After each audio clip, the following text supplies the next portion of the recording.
Moin Moin, hallo und herzlich willkommen zu einem neuen Video hier auf meinem Kanal. Heute ist hier eine Runde Shakes and Fidget. Heute werden wir auf meinem Battlemage einen kompletten Run machen, von der ersten Etage bis zur letzten Etage. Wir werden über die neue beste Taktik reden, die man in diesem Dungeon verwenden kann, um am pilzsparendsten hier durchzukommen. Und ich zeige euch auch nochmal direkt zum Anfang vom Video, wie man Sachen und Items bekommt von anderen Klassen. Ja, und wie man das Ganze nochmal umwandelt, wenn man jetzt zum Beispiel nicht alle Items hat. Ich muss nochmal ganz kurz, bevor ich hier loslege, meinen Sound ein bisschen runterspulen. Und ja, damit starten wir jetzt direkt los. Wir machen den Run heute, wie gesagt, auf meinem Battlemage. Das ist noch der einzige Char, wo ich noch Runs machen muss. Da werden wir auch nochmal live streamen. Einen Run hatte ich schon komplett gemacht. Habe das Teil hier gefunden, war 80 Stat-Punkte besser. Also das lohnt sich nochmal hier auf dem Battlemage neu zu equippen komplett. Und auf dem W50 Char fehlt mir jetzt nur noch die Waffe. Ansonsten haben wir hier alle neuen Legendaries. Das ist sehr, sehr nice. Nur noch das Wichtigste, die Waffe fehlt mir. Und die Waffe ist auch das Item, was ihr benötigt, um alle Sachen zu bekommen, alle drei anderen Sachen, die ihr braucht. Ja, wie hier zum Beispiel jetzt bei mir, wenn ich meine Waffe nicht bekomme, die Kriegerwaffe, die ich ja bekomme, bekomme ich auch nicht, na gut, das Schild bekomme ich, weil ich Krieger bin, aber wäre ich jetzt irgendwie Magier und bekomme die Magierwaffe nicht, dann bekomme ich die Kriegerwaffe nicht, die Kundschafterwaffe nicht und das Schild auch nicht. Also die braucht ihr, dann habt ihr schon insgesamt 4 Items. So, wie zum Beispiel hier bei Excalibur, das habe ich bekommen. Wie bekomme ich jetzt die anderen Items? Haben sehr viele nachgefragt, deswegen erzähle ich es nochmal im Stream. Oder im Stream haben sehr viele nachgefragt, jetzt erzähle ich es nochmal hier. Ihr braucht dafür erstmal, wie gesagt, einmal eine legendäre Waffe von dem jeweiligen Set und dann könnt ihr die umwandeln. Wie macht ihr das Ganze? Ihr braucht eine epische Waffe. Ja, die darf nicht durchs Klo gespült sein, die müsst ihr durchs Klo spülen, ansonsten funktioniert das nicht. Geht auf Rechtsklick und dann Aussehen ändern. So, jetzt wählt ihr die Waffe vom jeweiligen Set aus, die ihr haben wollt. Ne? Zum Beispiel, gut, hier habe ich jetzt nur eine Waffe, aber zum Beispiel auf meinem, ja, gehen wir mal einfach hier rein. Wenn wir hier das Aussehen ändern, dann haben wir hier hier habe ich glaube ich noch gar keinen, okay, das ist auch der Free-to-Play-Account, lul. Gehen wir einfach mal hier auf das Aussehen ändern. Ja? Hier haben wir verschiedene Legendaries. Das ist eine Legendary-Waffe und das hier. Und da müsst ihr gucken, welche Waffe braucht ihr von dem jeweiligen Set, um die dementsprechende Waffe herzustellen. Wenn ich jetzt zum Beispiel hier den Stab noch benötige, dann wandelt ihr die Epic-Waffe in diese Waffe um aus diesem Set Chance zu haben, das zu bekommen. So, fehlt euch hier noch diese Waffe zum Beispiel, wandelt ihr von diesem Set diese Epic-Waffe in das und so weiter und so fort. Ich denke mal, ist, ja, verständlich. So, ich will jetzt diese Waffe haben, das heißt, wir wechseln auf Excalibur. So, das Aussehen wird geändert. So, zack, gehen hier rüber, boom. Und jetzt haben wir die Chance, indem wir das in die Toilette durchspülen, das Schild rauszubekommen, den Kundschafterbogen oder die Magierwaffe, die mir noch fehlt. So, das könnt ihr halt alles erhalten. So, jetzt gehen wir und spülen das Ganze durch. Zack, zack. Gut, jetzt habe ich leider Pech gehabt, bekomme hier nochmal das Kriegerschild, ne? Aber genauso gut hätte ich auch den Bogen bekommen können oder noch die Magierwaffe. So, damit bekommt ihr alle Sachen aus dem Set mit dieser Variante, ne? Also so müsst ihr das machen, so bekommt ihr das Ganze. Gut, für die Leute, die nachgefragt haben. So, ansonsten der neue legendäre Dungeon. Es gibt eine neue beste Taktik, wie man sehr pilzsparend spielen kann. Und ja, das Ganze hat sich auch relativ schnell rauskristallisiert. Der Übersichtshalber zeige ich euch nochmal hier den Post von Seraphim, der das auch nochmal hier geschrieben hatte, wie man im Durchschnitt 250 Pilze so in etwa benötigt. Ihr versucht in den ersten 25 Türen Schlüssel zu farmen und ab Etage 25 weicht ihr nur noch aus und man versucht dabei Ausweichrunen zu erlangen. Ja, schreibt er hier auch nochmal Anhänger des Schlüsselmeisters und einmal Seele des Hasen. Wenn ihr diese beiden in Kombination habt, dann kommt ihr da sehr, sehr pilzsparend durch. Er hat hier nochmal Erfahrungsbericht geschrieben. Der Durchschnitt waren 241 Pilze bei 7 Runs, von 182 bis 307 war da alles dabei. So, ihr braucht diese 2 Runen. Wenn ihr diese bekommt, ist natürlich immer lackabhängig so. Manchmal habt ihr Glück, manchmal nicht.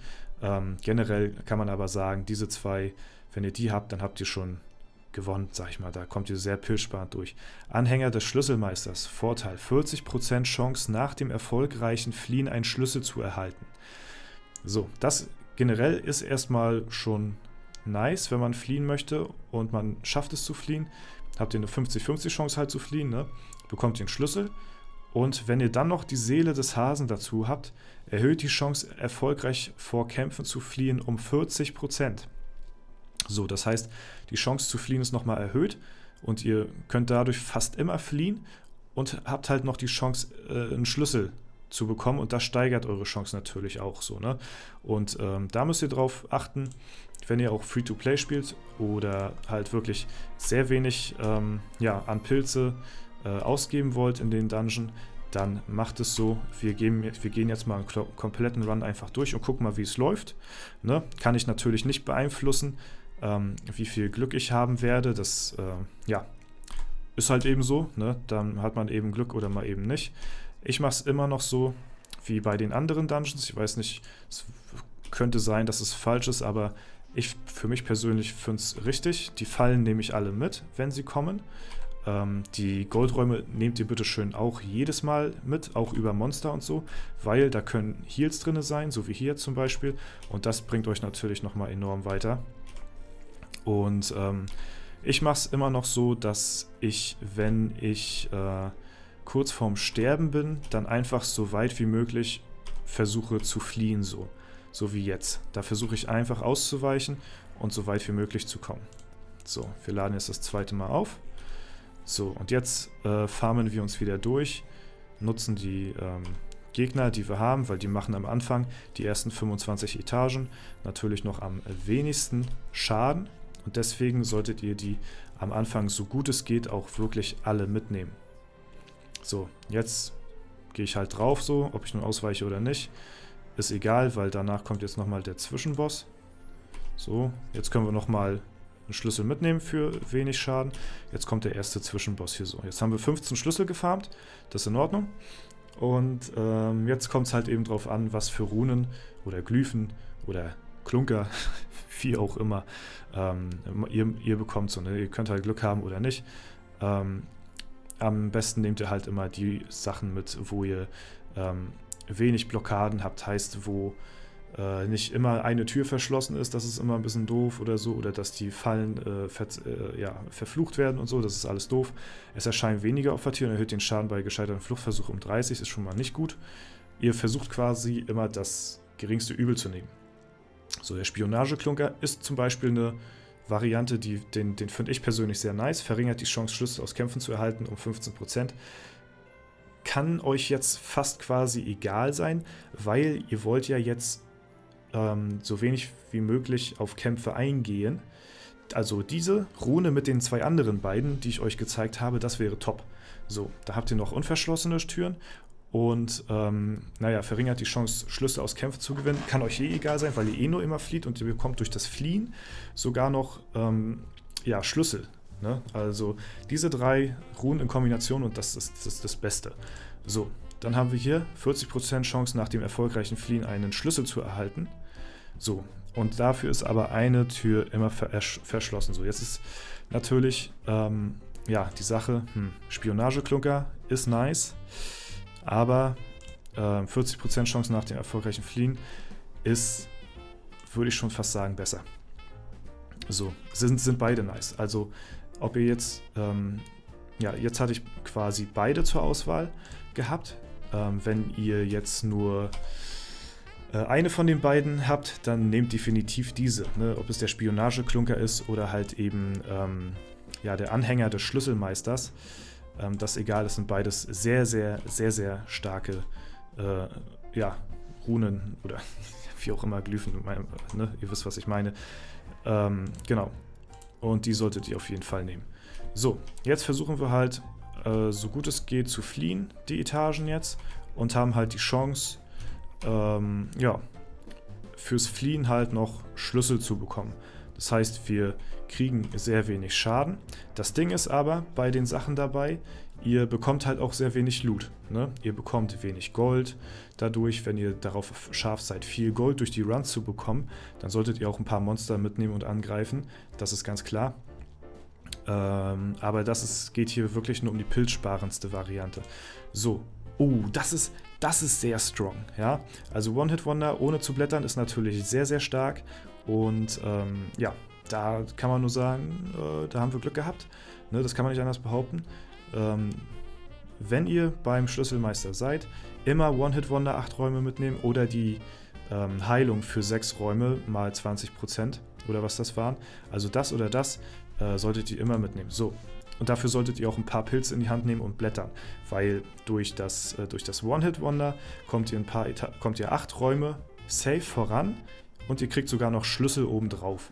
So, deswegen kauft euch das Teil und gebt ruhig ein paar Pilze dafür aus, weil lieber gebt ihr 10 Pilze, sag ich mal, fürs Blättern aus, als nachher irgendwie knapp 50 Pilze fürs Wiederbeleben. So, und deswegen nehmt ihr am besten das One-Hit-Wonder mit und ist meiner Meinung nach hier vor allen Dingen auch in der Strategie eins der mächtigsten Tools, weil ihr halt darauf aus seid, viele Schlüssel zu farmen und relativ unbeschadet durch den Dungeon hier durchzukommen. So, hier gehe ich jetzt in die Tür rein und nehme das Fass mit. Fallenentschärfer ist okay. Den Goldraum nehmen wir natürlich immer mit. Heals wären natürlich super nice. Und ja, wir sind jetzt tot, ob wir nun hier reingehen oder da rein. Weil danach kommt jetzt der Zwischenboss. Genau. So, haben wir nochmal geschafft. Jetzt sterben wir und jetzt müssen wir nochmal neu aufladen. Und nach der 50. Etage... So, jetzt gucken wir erstmal, was wir bekommen. Da fange ich dann nachher langsam an, die Schlüssel zu usen, denn so. Zwischen der 60. und der 70. Kommt immer darauf an, wie viele Schlüssel ihr dann habt, solltet ihr dann so langsam anfangen. So, erhalte bei einem neunten Betreten. Tod in den Weg der Besserung. Es erscheinen keine epischen Truhen. Könnt ihr machen. So, verringert den Schaden. Also, das wollen wir nicht nehmen hier. Heilung geben 40% mehr. Also von den 3 Runen ist es schwierig, weil das wollen wir auch nicht haben hier.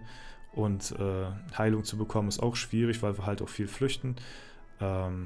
Jetzt die Ausweichchance, also diese dieser Hasenklunker oder wie das Ding heißt, der wäre auf jeden Fall hier in der Kombination mit am besten gewesen. Seele des Hasen hier, genau, weil wir jetzt nochmal als zweite Rune direkt die Chance hätten, nochmal um 40% allen Angriffen auszuweichen. Das würde dann mit der Rune hier unglaublich gut synergieren. Ne? Und deswegen, das wäre halt die Top-Kombination. Das Glück hat man nicht immer, deswegen nehmen wir das geringste Übel. Und wir nehmen den Weg der Besserung hier und auf die epischen Truhen können wir in dem Falle verzichten. So, da kommen wir jetzt auch schon in den nächsten Abschnitt rein. Let's go. Und wir gucken mal, wie es hier aussieht. So, wir versuchen erstmal noch ein bisschen zu fliehen. Die Fallen vermeiden wir jetzt schon mittlerweile. Es sei denn, wir haben das Tool hier. Das ist natürlich ganz nice. Und an den Monstern gehen wir mal noch immer vorbei. So, das geht noch klar. So, aber nachher ab Etage 60 würde ich dann schon langsam anfangen, die Schlüssel zu usen. So. Vor allen Dingen, wenn ihr Frageräume habt, dann ist es halt immer, so eine Sache. Da können halt Monster hinter sein oder halt, ihr habt halt eben Glück so. Hier gehen wir jetzt nochmal rein. Jetzt können wir sogar noch, weil jetzt haben wir hier dieses Tool am Start hier, das Weg der Besserung, können wir nochmal sogar angreifen, weil wir nochmal ein bisschen Heal kriegen. Okay, hier nochmal gleich ganz interessant zu sehen, falls ihr das auch noch nicht wisst, achtet auf die Dreiecken hier an der Truhe. Wenn die Spitze vom Dreieck nach oben zeigt, ist das eine Monsterbox, das heißt, da ist so eine Zunge drin, die da rauskommt. Wenn die Pfeilspitze nach unten zeigt, vom Dreieck, dann könnt ihr die Truhe safe aufmachen, aber das ist jetzt eine Fallentruhe. Ich kann es euch demonstrieren. Da kommt jetzt safe ein Monster raus. Ja, und das nehmen wir jetzt aber nicht in Kauf. Wir versuchen mal zu fliehen. Okay, kein Schaden genommen, das ist in Ordnung. Ja, haben wir Glück gehabt. Hier haben wir leider kein Glück gehabt. Und hier gehe ich mal in den Cursed-Raum rein. Wir haben schon einen Debuff, jetzt nehmen wir gleich noch den zweiten Debuff mit. Und jetzt gucken wir mal, jetzt gehen wir ein bisschen in die Räume rein und versuchen mal jetzt ein paar Buffs zu bekommen. So, jetzt sind wir beim nächsten Schlüsselhändler. Wir gehen entweder auf das Leben. Ja, wir blättern jetzt oder wir nehmen das One-Hit-Wonder mit. Das ist auch sehr, sehr gut.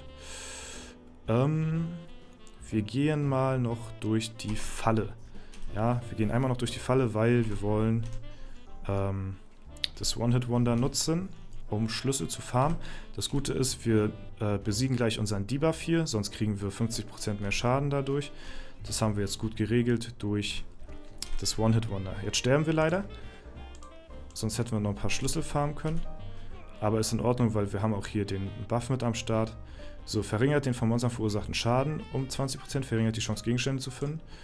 Erhöht die Chance, einen Segen aus einem Fass zu halten. Okay. Erhöht die Chance, erfolgreich vor Kämpfen zu fliehen um 40%. Jetzt haben wir hier die Seele des Hasen am Start. Das ist jetzt die beste Kombination tatsächlich. Ja, jetzt haben wir die Kombi am Start, die ich euch auch gezeigt habe. Und zwar die Seele des Hasen und einmal hier den Anhänger des Schlüsselmeisters. So, jetzt können wir quasi sehr, sehr oft ausweichen und bekommen auch sehr, sehr viele Schlüssel.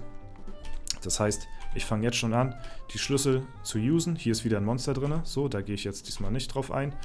Und ja, wir haben jetzt noch 10 Schlüssel. Das ist schon noch einiges, weil wir haben jetzt auch nochmal hier die Chance, beim Schlüsselmeister nochmal einen One-Hit-Wonder zu holen oder vielleicht einen Heal. Je nachdem, was wir bekommen, dann nehmen wir das hier. So, und da können wir hier einfach so durch. Und hier ein bisschen durchrasieren. So, jetzt werden wir wahrscheinlich mehr Schlüssel haben, als wir usen können. Deswegen, ein bisschen schlecht habe ich es gemacht, weil ich hätte schon tatsächlich früher anfangen können, Schlüssel zu nehmen, weil wir nachher jetzt am Ende zu viel haben. Ne? Weil ihr carryt euch immer eigentlich durch die ganzen Schlüsselhändler, die kommen und euch Angebote machen.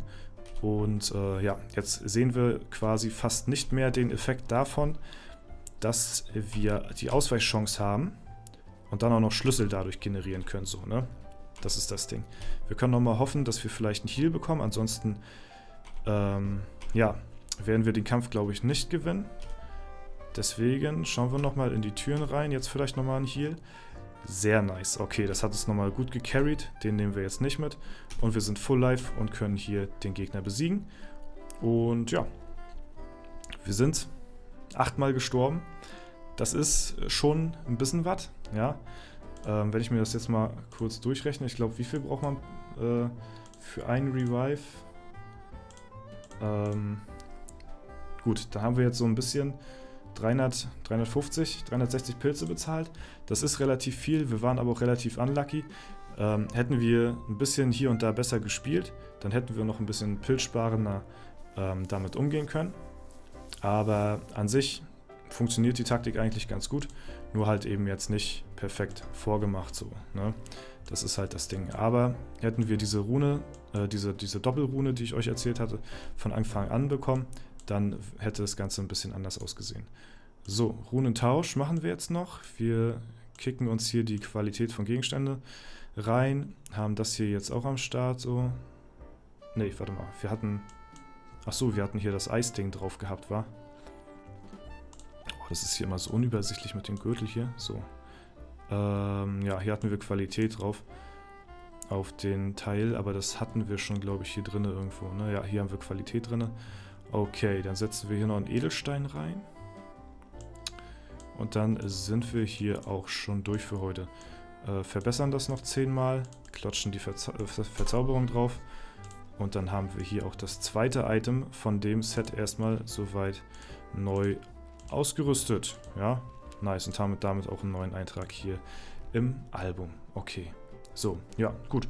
Das war's soweit zum Video. Ich hoffe, auch wenn ich es jetzt nicht hundertprozentig gut vorgemacht habe, konnte ich euch trotzdem ein bisschen zeigen, wie das Prinzip in etwa so funktioniert in der Theorie. Ne? Es ist in der Praxis natürlich immer noch mal ein bisschen was anderes, weil da müssen halt auch die gewissen Umstände auch mit am Start sein. Aber theoretisch gesehen ist das eigentlich so einer der Taktiken, die mit am pilzeffizientesten meisten in der Regel sind. Natürlich kann man mal ein bisschen mehr Pilze verlieren, man kann aber auch mal einen Run haben, wo alles perfekt läuft und dann mal unterm Durchschnitt sogar, ja, sag ich mal, nicht Pilze gut machen, aber überdurchschnittlich viel Pilze sparen für einen Run. Dann gleicht man das wieder aus und irgendwann kommt man dann so auf einen Mittelwert von ca. 300 Pilzen pro Run. So in etwa, ne? Alles klar, gut. Wie gesagt, wenn es euch gefallen hat, lasst gerne eine Bewertung und Kommentar dazu da. Ansonsten wünsche ich euch noch einen super schönen Tag. Vielen lieben Dank fürs Zuschauen. Haut rein und bis zum nächsten Mal.